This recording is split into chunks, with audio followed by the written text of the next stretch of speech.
ओम शांति। आत्मा में टिक कर परमात्मा की याद में सुनते हैं।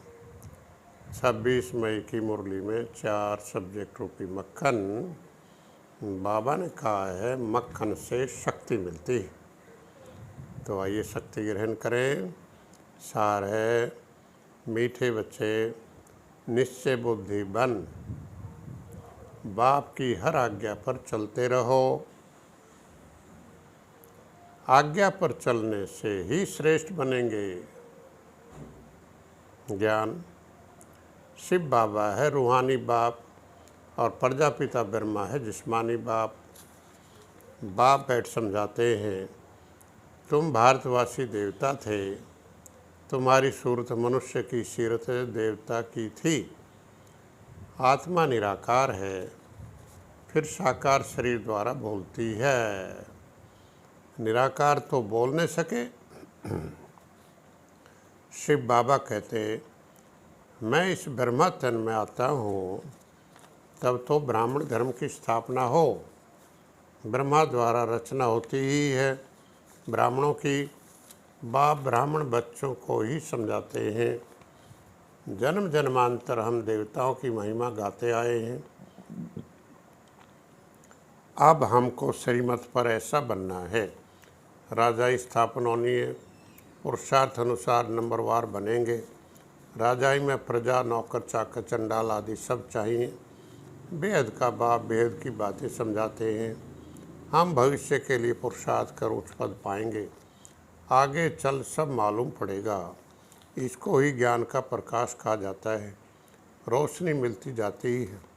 बाप कहते, अब जल्दी जल्दी पुरुषार्थ करो, विनाश तो होना ही है। कुदरती आपदाओं को कोई रोक नहीं सकता।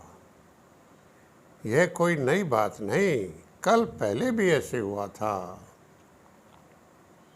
सत्यनारायण की कथा भी भारत से ही ताल्लुक रखती है।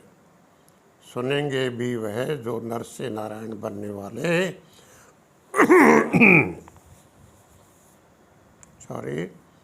सुनेंगे भी वह जो नर से नारायण बनने वाले आदि सनातन देवी देवता धर्म वाले होंगे।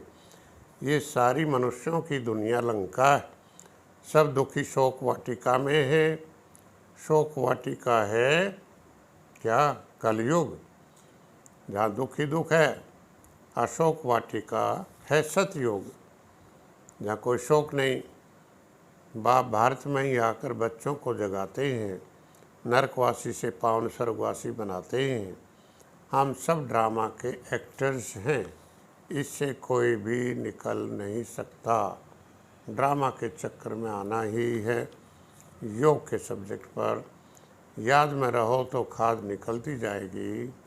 सतो प्रधान यहाँ ही बनना है, नहीं तो सजाएं खानी पड़ेंगी।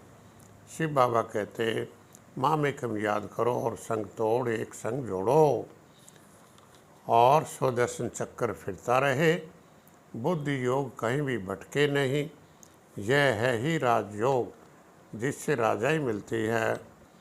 योग की अग्नि से ही विकर्म विनाश होंगे। जब हम निरंतर याद करेंगे तो विकर्म विनाश होंगे और हम पावन बन घर जाएंगे। धारणा के सब्जेक्ट पर बच्चों को बहुत उल्लास अर्थात खुशी उमंग उत्साह में रहना है। ऐसा कोई कर्म न हो जिससे अंत में पछताना पड़े। पिछाड़ी की दर्दनाक सीन से व दुखों से छूटने के लिए अभी से बाप की श्रीमत पर चलना है।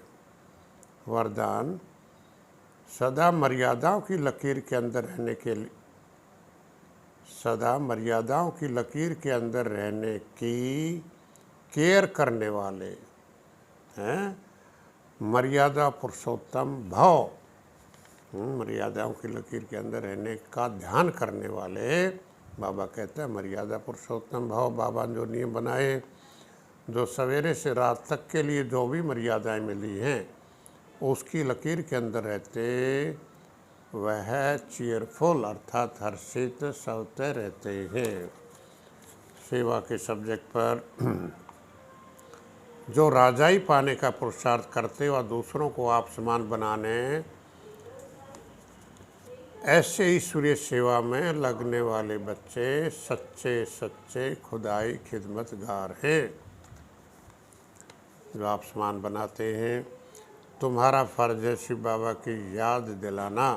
आत्माओं को समझा जाता है कि अपने रचेता बाप को याद करो, उनसे ही वर्षा मिलना है, भारत का बेड़ा पार करना है। तुमको सर्विस पर देख औरों को भी उमंग होगा। सर्विस पर लगे रहने से बहुतों का कल्याण होगा। सारा परिवार इस ज्ञान में लग जाए तो बड़ा वंडर हो जाए। सर्विस में बाप का राइट हैंड बनना है, आत्मा को खुश करने का रास्ता बताना है। स्लोगन, सेवा की अति में नहीं जाओ, सेवा और स्व पुरुषार्थ का बैलेंस रखो। सेवा की अति में नहीं जाओ, सेवा और स्व पुरुषार्थ का बैलेंस रखो। अच्छा, हम सब की तरफ से बाप दादा को बहुत बहुत धन्यवाद। थैंक यू, नमस्ते, ओम शांति।